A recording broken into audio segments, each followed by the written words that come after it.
Olá, nono ano. Tudo bem? Vamos dar sequência às nossas aulas. Vamos continuar falando sobre o declínio das oligarquias, segunda aula. Os anos 20 no Brasil, como nós estudamos na aula passada, foi um cenário de diversas modificações sociais, políticas e também econômicas, devido à industrialização, o fim da Primeira Guerra Mundial. E a arte, ela expressa o seu contexto no qual ela está inserida, tá? Para isso, ocorreu no Brasil a Semana de Arte Moderna de 1922, tá? Em São Paulo, que foi uma manifestação artístico-cultural ocorrida entre os dias de 11 a 18 de fevereiro no Teatro de São Paulo. Esse evento reuniu diversas apresentações de dança, música, recital de poesias, exposição de obras, pintura, escultura e também palestras.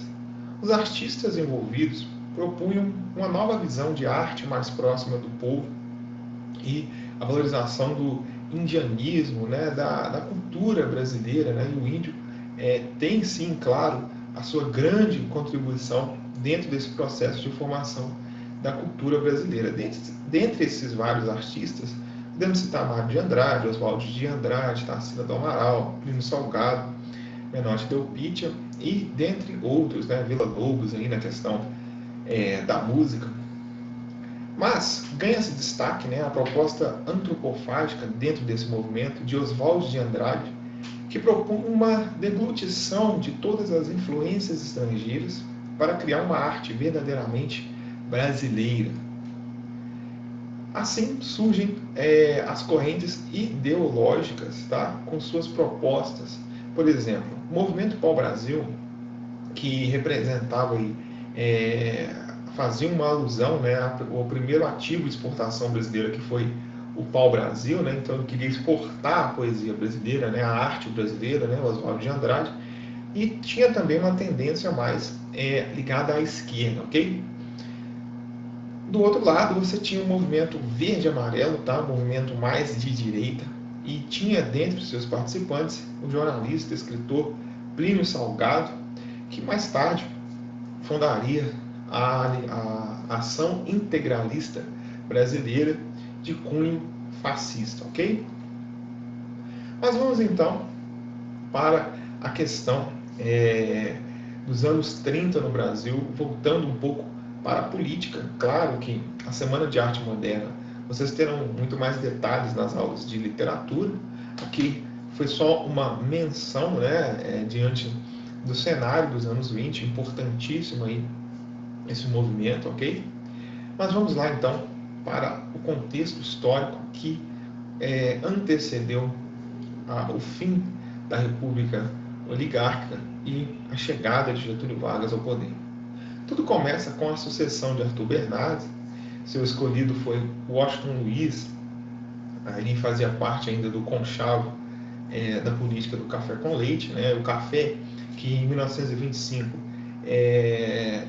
ele tinha ali, ele era 70%, representava 70% do total das exportações, era o principal ativo da economia brasileira. A agricultura cafeeira continuava atraindo milhares de pessoas, lembrando que o café tinha ali seus incentivos, o convênio de Taubaté, que comprava o excedente, concessão de empréstimos, a desvalorização da moeda. Então havia toda uma organização para que o café fosse o carro-chefe da economia nos anos 20, aí, no início da República, ok? Só que no final, já em outubro de 29, já havia sinais ali de superprodução, lembrando que o Brasil já produzia mesmo muito mais do que a demanda precisava, Então, os lucros, no caso, os prejuízos, no caso, ficavam com o Estado, enquanto os grandes fazendeiros ficavam com lucro. Então, era essa forma, isso acabou endividando bastante o Brasil em função dessa proteção, desse protecionismo à economia cafeeira. Nesse contexto de crise, a crise de 1929, o Brasil tinha essa dependência aí, dos Estados Unidos. Os cafeicultores começaram a pedir que o governo federal intervisse, né, por meio da concessão de crédito, pagamento de dívidas contraídas, cumprir aí, fazer valer, né, o convênio de Taubaté. Porém, Washington Luiz ele negou essa reivindicação, né? Ele acreditava que a baixa dos preços seria compensada de alguma forma pelo aumento das exportações, né? Então ele negou, e ele foi interessante, né, que ele foi colocado lá, Washington Luiz, para manter os acordos, né, o convênio de Taubaté, esse favorecimento da economia cafeeira. Pois bem, assim sendo, houve falência de muitos cafeicultores, né, as divergências políticas entre as oligarquias dominantes, ok? As classes mais pobres enfrentavam uma situação de penúria, né, uma pobreza extrema ali, devido à alta dos preços. E isso começou a ter ali uma forte agitação social, com a inclusão de greves constantes, e o governo, né, havia criado ali a lei acelerada que impunha a censura, né, a proibição de reuniões públicas para evitar, né, as agitações. Ele começou a reprimir, né, e até tem uma frase, né, de que a questão social é uma questão de polícia, né, então é dessa forma que o governo tentava controlar ou manter a ordem dentro da República, ok? Mais adiante, no final, né, do governo de Washington Luiz, era para ele manter aí, né, o acordo da política do café com leite e indicar, né, era a vez de Minas Gerais indicar aí o presidente, no caso seria Antônio Carlos de Andrada. Porém, para assegurar a sua política aí de austeridade e contenção de recursos para a cafeicultura, Washington Luiz acaba indicando outro paulista, né? Era a vez de Minas Gerais, né? Seria a vez de Antônio Carlos Ribeiro de Andrada, ok? Porém, a indicação, né, acabou sendo Júlio Prestes. Qual foi a consequência disso? Formação da Aliança Liberal, tá? Que lança para concorrer com Júlio Prestes Getúlio Vargas, né? E tem um conchavo, né? Uma aliança entre Minas Gerais, Rio Grande do Sul e Paraíba, né? O vice seria João Pessoa.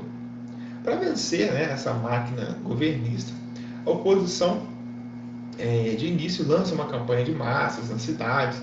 Getúlio Vargas começa aí a percorrer o Brasil, né, fazendo os comícios, né, divulgando aí as suas propostas, né? Lembrando que Getúlio Vargas havia sido ministro da Fazenda, tá, do governo de Washington Luiz, ok?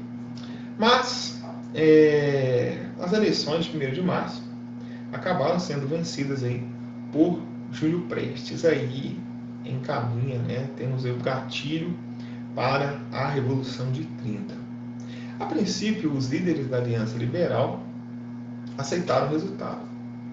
Entretanto, as oligarquias de Minas e Rio Grande do Sul não aceitaram o resultado das eleições e começaram a falar em revolução. Começaram a alegar também fraudes. Gente, lembrando que as eleições durante a Primeira República ou a República Velha, onde não existia uma justiça eleitoral, o voto era aberto, né? Tinha toda aquela questão do voto de cabresto, né? Toda aquela manipulação que nós já falamos nas aulas anteriores. Claro que elas foram fraudadas, mas para os dois lados, né?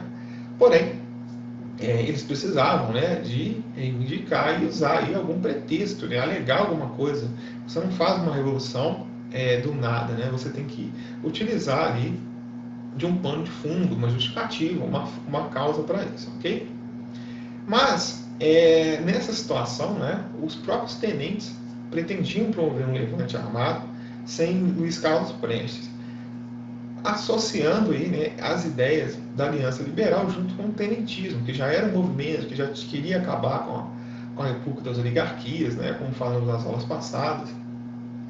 Assim, uma frase de Antônio Carlos de Andrada, né, de que façamos a revolução antes que o povo faça. Então, o cenário ali já estava propício, né, já havia indícios aí de que uma revolução poderia ocorrer a qualquer momento, né? Uma tensão já estava no ar.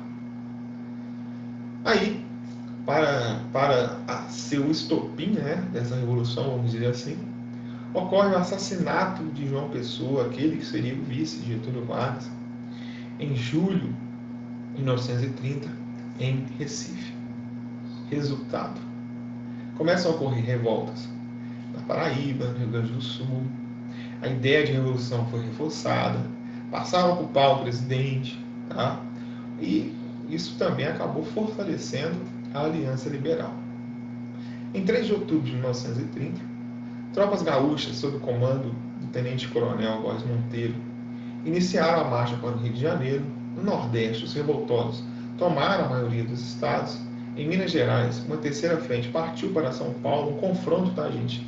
Eles estavam indo para um confronto, mas que não aconteceu, porque seria desastroso, ok?